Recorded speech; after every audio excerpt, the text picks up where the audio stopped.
Dans cet épisode, je vous propose de découvrir les 4 dimensions de l'alimentation.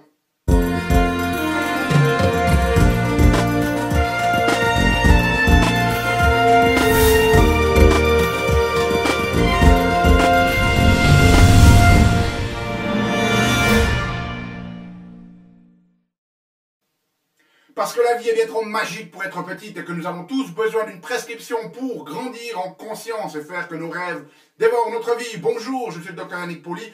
Bienvenue à un nouvel épisode d'une grande vie. Et vous le savez, chaque semaine dans ces épisodes, je vous propose de découvrir des stratégies pratiques pour grandir en conscience, qu'elles soient d'ordre physique, émotionnel, psychologique ou spirituel, parce que c'est cette conscience qui est au cœur de notre évolution en tant qu'être humain et d'une vie pleinement vécue.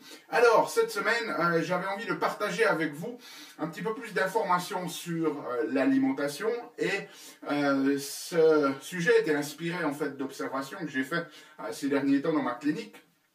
Comme vous le savez peut-être, dans ma clinique, je prends soin de gens qui ont des problèmes de santé chronique et nous avons une approche holistique qui leur permet de se remettre sur les rails. Et une des observations que j'ai pu faire, c'est que il y a un pourcentage assez significatif de personnes qui viennent nous voir qui ont en fait une notion un petit peu conceptuelle, si vous voulez, de ce qu'ils ont envie d'accomplir dans la vie. Donc ils sont attirés par ce concept de vue holistique, de vue globale de la santé, de changements globaux, naturels qui ne passent pas par un médicament. Ils sont aussi attirés par ce concept d'aller mieux, ils sont attirés par ce concept de faire des changements dans leur vie.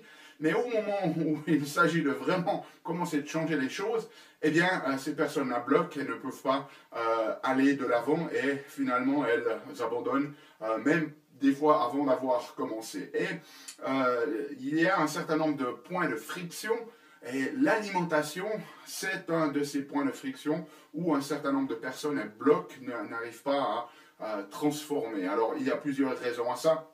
Je ne vais pas entrer dans les détails de la psychologie, si vous voulez, de la transformation dans cette vidéo, mais je voulais vous parler un petit peu de pourquoi l'alimentation est une de ces frictions aujourd'hui, pour vous donner une dimension qui va nous permettre de comprendre qu'est-ce que c'est finalement cette alimentation et pourquoi c'est parfois tellement difficile de la changer. Et une des choses que l'on voit aussi, c'est que beaucoup de gens ils ont des difficultés à vraiment comprendre que l'alimentation, ce n'est pas vraiment un traitement dans le sens médicamenteux, hein. Vous avez quelque chose, vous prenez un médicament, le médicament anesthésie vos symptômes, vous vous sentez mieux et voilà, c'est terminé. Non, l'alimentation c'est plus un choix, c'est un style de vie et puis on a certaines personnes qui viennent où on change l'alimentation, elles se sentent nettement mieux, elles commencent à guérir et tout ce qu'elles ont dans leur tête en fait c'est de demander Dr Pauly, quand c'est que je peux remanger comme avant?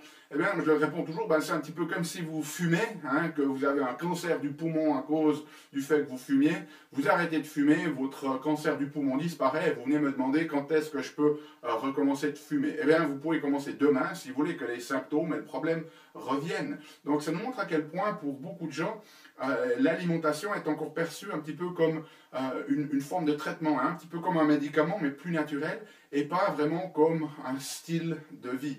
Et aujourd'hui, je vais vous présenter cette alimentation dans ces 4 dimensions pour vous permettre de prendre conscience à quel point, en fait, les choses sont complexes dans l'alimentation. Il ne s'agit pas juste de changer ce que nous mangeons, mais qu'il y a quelque chose de beaucoup plus vaste derrière tout ça. Donc, la première dimension de l'alimentation, et celle qui est la plus connue, eh bien, c'est que l'alimentation, au travers de calories, elle va nous apporter de l'énergie. Donc, c'est la première des considérations ici, c'est que l'alimentation, c'est une source d'énergie pour notre corps. Alors, ça, c'est quelque chose que vous avez peut-être déjà expérimenté, hein, c'est-à-dire que peut-être vous avez mangé un plat vraiment sain, peut-être vraiment à base de salade, peut-être un petit morceau de viande avec, et puis vous vous êtes senti vraiment bien pendant le reste de la journée. D'un autre côté, vous avez très certainement aussi fait l'expérience, et puis ça c'est un peu à l'inverse, c'est-à-dire que l'alimentation là ne vous a pas donné de l'énergie, mais vous en avez quelque part pris au travers de la digestion, mais vous avez eu un repas de Noël Noël en famille, vous vous êtes vraiment gavé, hein, vous avez mangé beaucoup plus que vous aviez besoin, et puis tout le reste de l'après-midi, vous êtes retrouvé un peu somnolent, peut-être à faire une sieste sur le divan en ronflant. Okay, donc on a tous eu ces expériences où en fonction de la quantité, de la qualité d'aliments que nous avons consommés, ça a changé notre niveau d'énergie.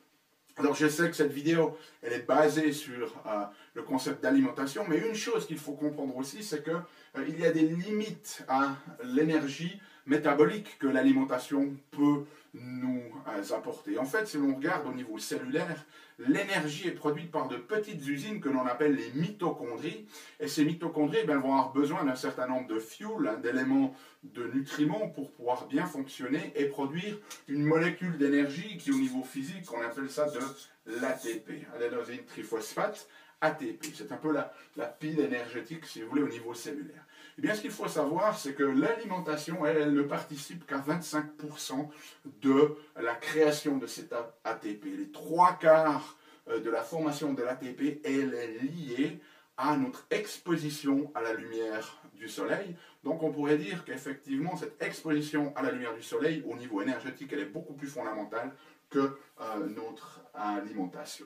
Mais revenons à l'alimentation, donc énergie. Alors ce qu'il faut comprendre dans cette notion énergétique de l'alimentation, c'est la notion un petit peu de paquet. Et qu'est-ce que je veux dire par paquet? Eh bien, pour avoir de l'énergie, il faut consommer ses calories, mais la question c'est sous quelle forme consomme-t-on ces calories? Et la notion que j'aimerais que vous reteniez ici, c'est la notion de densité nutritionnelle. C'est-à-dire que pour une même quantité de calories, mettons peut-être 100 calories, eh bien vous aurez compris que si vous mangez 100 calories en le mangeant juste au travers de sucre blanc, hein, un paquet de sucre blanc, c'est complètement différent de obtenir 100 calories que vous mangez au travers d'une salade feuillue verte.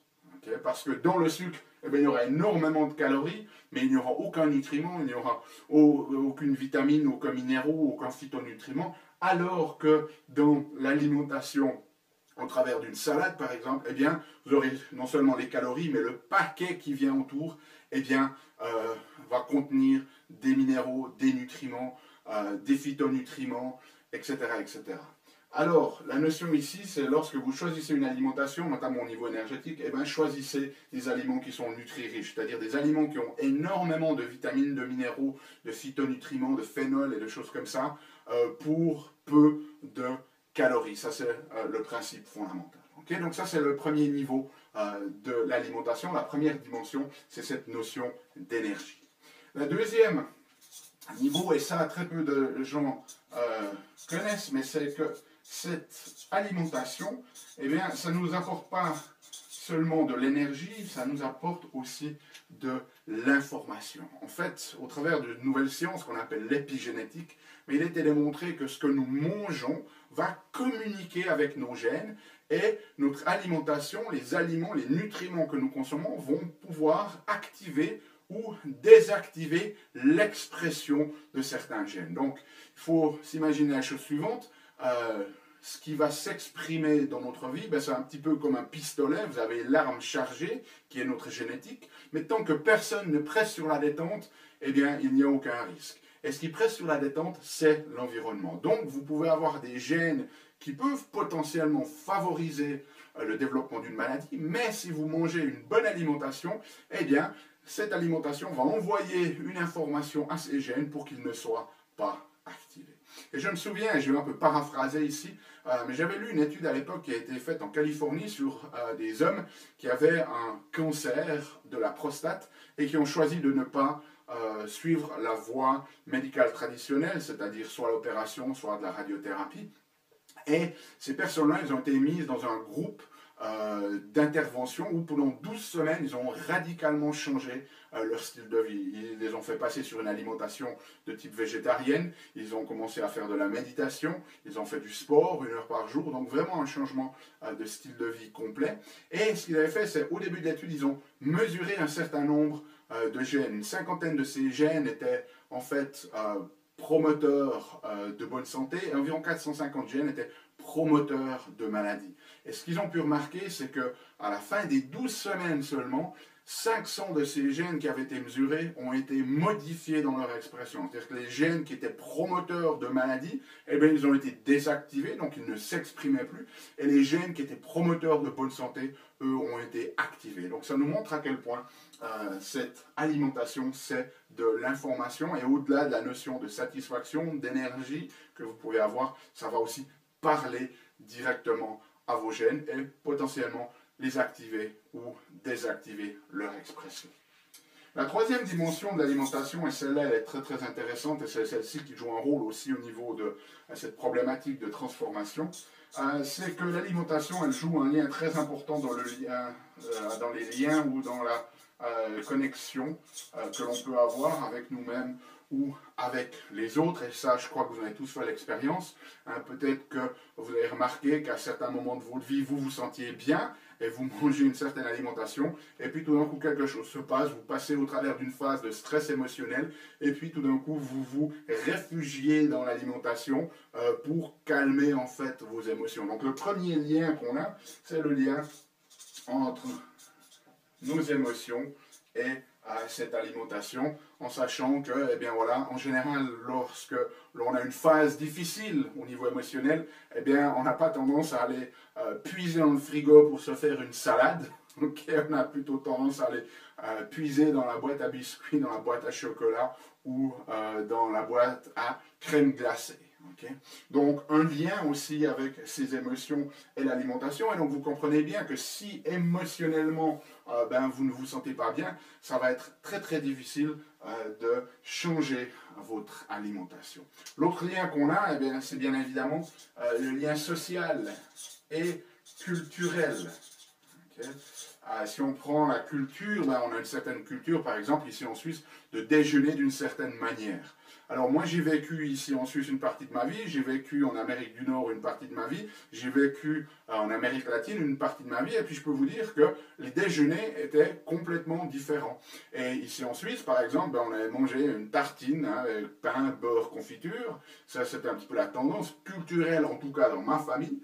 Et puis aux États-Unis, le petit déjeuner en Amérique du Nord, le petit déjeuner il est différent. En général on va partir sur des choses beaucoup plus grasses et protéinées, ça peut être du bacon, ça peut être des œufs, ça peut être des, ce que nous on appellerait des rushis ici, le matin. Donc c'est complètement différent. Et si vous êtes bloqué, si vous avez été complètement influencé par votre culture, ça va être difficile de naviguer entre ces différentes manières de manger. Et moi j'ai des patients qui ne débutent même pas un changement alimentaire simplement parce que pendant 20-30 ans, ils ont mangé des tartines le matin et puis ça ne convient pas à leur physiologie. Ils ont développé des problèmes de santé, mais ils ne veulent pas ou ne peuvent pas ou n'ont pas l'énergie suffisante pour faire ce changement de abandonner leurs tartines le matin. Ça a été tellement culturellement, si vous voulez, ou socialement intégré dans leur système subconscient qu'ils n'arrivent pas à faire le pas. Et à ce moment-là, si on veut vraiment pouvoir avancer, ce n'est plus une question alimentaire que l'on doit regarder, on doit aller voir au niveau presque psychologique ou émotionnel, si vous voulez, pour aller désactiver ces vieux schémas. Et puis le troisième lien, c'est le lien avec notre niveau de conscience.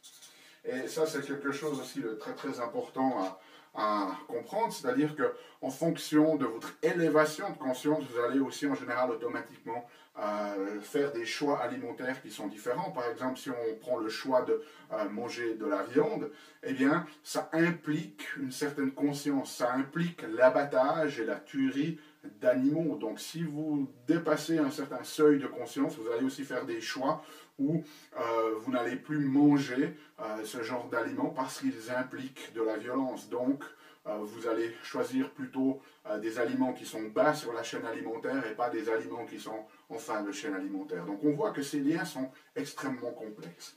Et puis, la quatrième dimension de l'alimentation, eh bien, c'est que les aliments, c'est une véritable médecine. Et il y a cette expression qui dit on peut vraiment creuser sa tombe avec sa fourchette, et ça c'est vrai. Il y a des études maintenant qui montrent désormais que, par exemple aux États-Unis, des études qui ont été faites, que l'alimentation est la cause numéro 1 de mort préventable, qu'on peut prévenir, et d'invalidité. Okay, donc ça nous montre à quel point ça va influencer notre santé. Le problème, c'est que tout le système médical n'a pas intégré l'alimentation. Et puis si on regarde des études qui ont été faites, ben, par exemple, on sait que les médecins, dont leur cursus qui dure entre 5 et 10 ans, ils ont à peine une vingtaine d'heures de nutrition.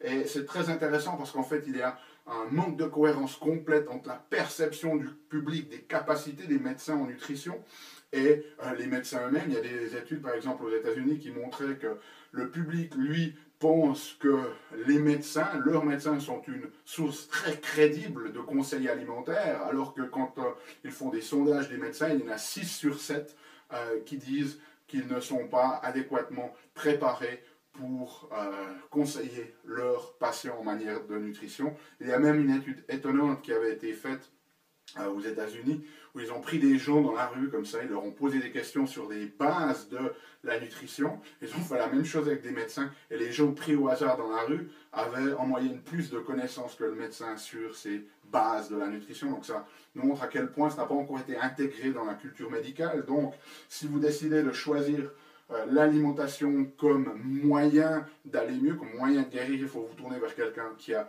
de l'expérience là-dedans et ne pas automatiquement partir dans la conclusion que votre professionnel de la santé a les connaissances en matière nutritionnelle simplement parce qu'il a un diplôme qui lui permet de vous proposer certaines zones formes de traitement. Donc vous voyez qu'au niveau de cette alimentation, ce n'est pas juste une question d'énergie, hein, une question d'information, de lien, de connexion, à voir avec l'émotionnel, à voir avec votre niveau de conscience, et puis à voir aussi avec une dimension thérapeutique de l'alimentation. Donc voilà, j'espère que ça vous donne un contexte un petit peu pour réfléchir. Si vous vous trouvez dans une situation où vous voulez ou vous devez changer votre alimentation, et bien voilà les dimensions qu'il va falloir prendre en compte pour pouvoir faire un changement réussi.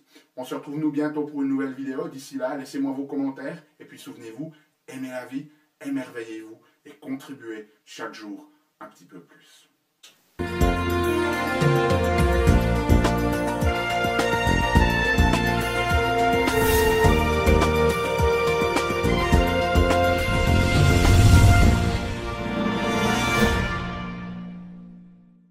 Salut, c'est Yannick. Alors, t'as aimé cet épisode? Sais-tu que tu peux rester connecté et même approfondir le sujet en faisant 3 choses? La première, tu peux t'inscrire à mon compte YouTube. De cette manière, tu seras informé des prochains épisodes. La deuxième chose que tu peux faire, c'est approfondir le sujet grâce à ce DVD, les 7 clés d'une grande vie. Il est complètement gratuit. C'est le DVD d'un atelier que j'ai fait de 2 heures environ qui explique les bases de la méthodologie et qui vous donne des exercices pratiques dans la méthodologie Une Grande Vie. Donc il est gratuit. Tout ce que tu as à faire, c'est cliquer sur le lien. Et troisième chose, eh bien, je t'invite à me rejoindre sur mon blog où tu trouveras la transcription de cet épisode et aussi où tu peux t'inscrire, laisser ton email afin que je puisse t'envoyer les prochains épisodes. Donc moi, je t'invite vraiment à recevoir ce DVD puisqu'il est gratuit. À bientôt.